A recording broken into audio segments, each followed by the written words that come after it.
제58편 다윗의 믹담시. 인도자를 따라 알다스잇에 맞춘 노래. 통치자들아, 너희가 정의를 말해야 하거늘 어찌 잠잠하냐?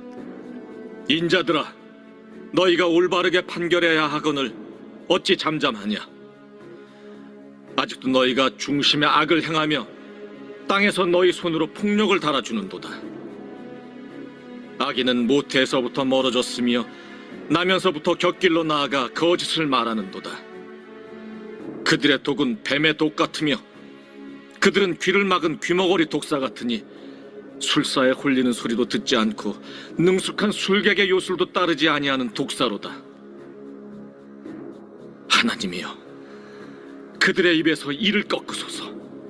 여호와여, 젊은 사자의 어금니를 꺾어내시며 그들이 급히 흐르는 물같이 사라지게 하시며 겨누는 화살이 꺾인 같게 하시며 소멸하여 가는 달팽이 같게 하시며 만삭되지 못하여 출생한 아이가 햇빛을 보지 못함 같게 하소서. 가시나무 불이 가마를 뜨겁게 하기 전에 생나무든지 불 붙는 나무든지 강한 바람으로 휩쓸려 가게 하소서. 의인이 악인의 보복당함을 보고 기뻐하며 그의 발을 악인의 피에 씻으리로다. 그때 사람의 말이 진실로 의인에게 갚음이 있고 진실로 땅에서 심판하시는 하나님이 계시다 하리로다.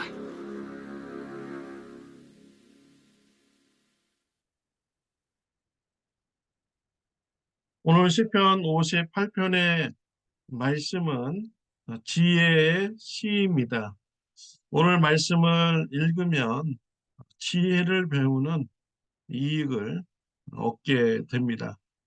시편 58편에서 말하는 지혜는 무엇입니까? 11절에 있습니다. 그때에 사람의 말이 진실로 의인에게 갚음이 있고 진실로 땅에서 심판하시는 하나님이 계시다 하리로다 라고 하였습니다. 하나님께서는 의인에게는 갚아주시는 분입니다. 또 악인에게는 심판하시는 분입니다 라는 이런 지혜를 배우게 됩니다. 하나님께서는 선하신 분, 의로우신 분이십니다. 그래서 의인에게는 축복하여 주십니다. 기도를 들어주십니다. 그러나 악인들에게는 심판하여 주시는 분이 우리 하나님이신 것이죠. 그래서 이러한 지혜를 깨달아 알아야 됩니다. 하나님 편에 서서 의로운 삶을 우리가 살아가야 되는 것이죠. 악인의 삶을 버려야 되는 것입니다. 시편 58편 통치자들과 재판관들의 악함을 말하고 있습니다. 1절 말씀에 보면요. 통치자들아 너희가 정의를 말해야 하거늘 어찌 잠잠하냐? 인자들아 너희가 올바르게 판결해야 하거늘 어찌 잠잠하냐라고 말씀했습니다.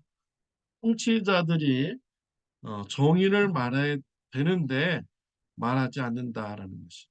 잠잠한다라는 것입니다. 재판관들이 올바르게 판결해야 되는데 불의에 대해서 판결하지 않는다라는 것입니다. 정의를 말하지 않는 것, 불의를 판결하지 않는 것, 이것도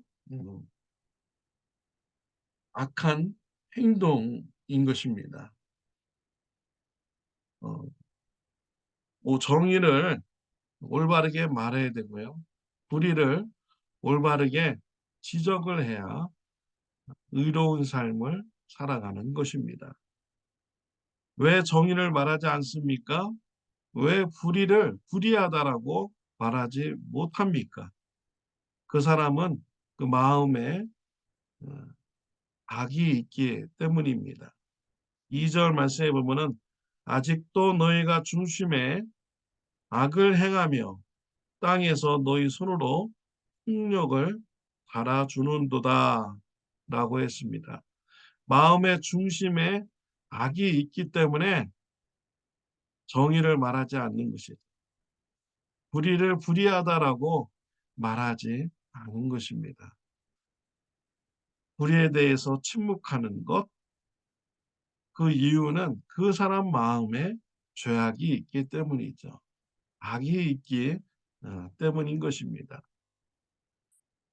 죄를 죄라고 말하지 못하는 이러한 사회는요, 폭력이 일상이 되는 이런 사회가 되어버리는 것입니다. 그래서 땅에서 너의 손으로 폭력을 달아주는도다 라고 말씀을 하고 있습니다. 정의를 말하지 못하고 불의에 대해서 침묵하면은 그 사회는 폭력이 일상이 되는 이러한 사회가 되는 것입니다. 오늘 2절 말씀에 보면은 폭력을 달아주는도다라고 말을 하고 있습니다.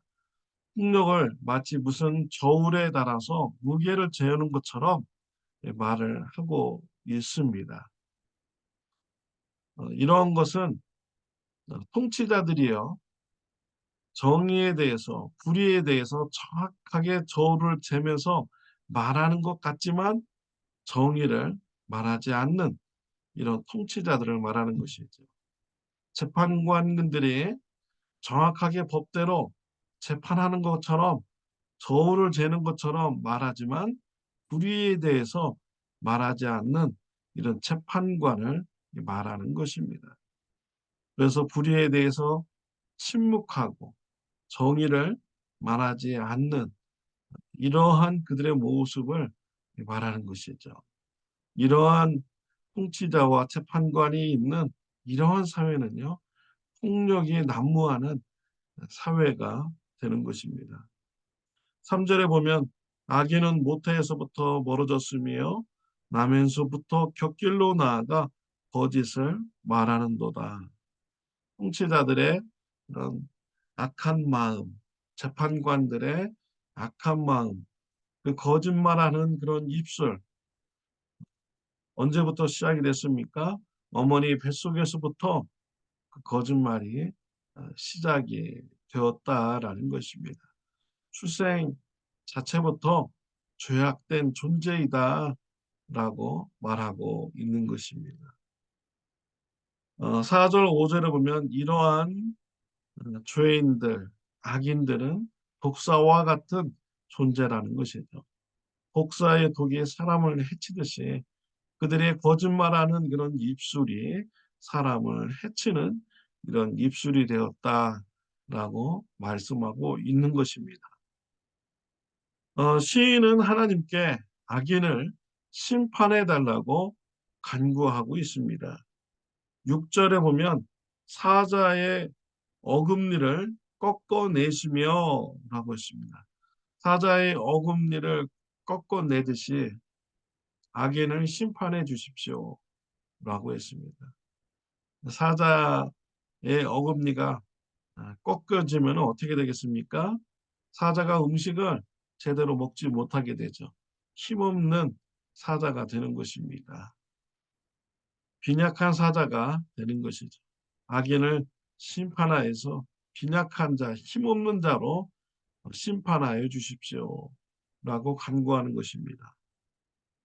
또 7절에 보면 그들이 급히 흐르는 물같이 사라지게 하시며 겨누는 화살이 꺾임 같게 하시며 라고 했습니다. 악인을 급히 흐르는 물같이 사라지게 해달라고 했습니다. 광야에 가면 비가 오면은 물이 흐르는 이러한 강을 와디라고 부릅니다. 비가 오지 않으면 그 강은 흔적도 없이 사라지게 되는 것이죠. 악인을 와디 강가처럼 심판해 달라는 것입니다. 비가 올 때는 물이 흘러내려서 강같이 보이고 물이 급히 흘러 빨리 내려가죠. 그러나 물이 오지 않을 때는 강이라는 이런 흔적도 없는 이런 곳이 됩니다. 악인을 심판하여 주셔서 흔적도 없는 이런 존재로 만들어 달라고 시인은 간구하고 있는 것입니다. 또 겨누는 화살이 꺾임 같게 하시며, 화살이 꺾어지면은 아무 능력이 없는 것이죠. 아무 힘이 없는 것입니다. 꺾여진 화살처럼 심판해 주십시오 라고 간구했습니다. 또 8절 말씀에 보면은 소멸하가에는 달팽이 같게 하시며 완삭되지 못하여 출생한 아이가 햇빛을 보지 못함 같게 하소서라고 했습니다. 햇빛 아래 달팽이, 그 달팽이는요 햇빛에 말라 죽고 어, 소멸되어 가는 것입니다. 뜨거운 햇빛 아래 말라 죽는 달팽이와 같이 악인을 심판해 주십시오. 간구한 것입니다. 또 어머니 뱃속에서 죽은 태아가 나오듯이 악인을 심판해 달라라고 간구하고 있습니다. 9절에 보면 바람에 날려 없어지는 나무같이 심판해 달라고 하였습니다. 하나님께서는 악인을 심판하십니다. 하나님께서는 의인의 아픔을 보시고 의인의 기도를 들어주시는 분입니다. 의인의 기도를 응답하여 주시는 분이신 것이죠. 하나님은 의인을 그 아픔대로 갚아주십니다. 위로하여 주시고 그 아픔을 갚아주시는 것입니다. 그러나 악인에게는 심판이 임하게 되는 것이죠. 지혜로운 자는 어떠한 자가 지혜로운 자입니까? 하나님 앞에 의로운 삶을 사는 자입니다. 악을 멀리하는 자가 지혜로운 자입니다. 어리석은 자는 하나님 앞에서 악을 행하다가 심판을 받는 자가 바로 어리석은 자인 것이죠. 하나님 앞에 지혜로운 삶을 사시기를 바랍니다. 의인의 삶을 선택하시길 바랍니다. 불의한 삶을 버리는 경계하는 삶의 축복이 저와 여러분들에게 있으시기를 바랍니다.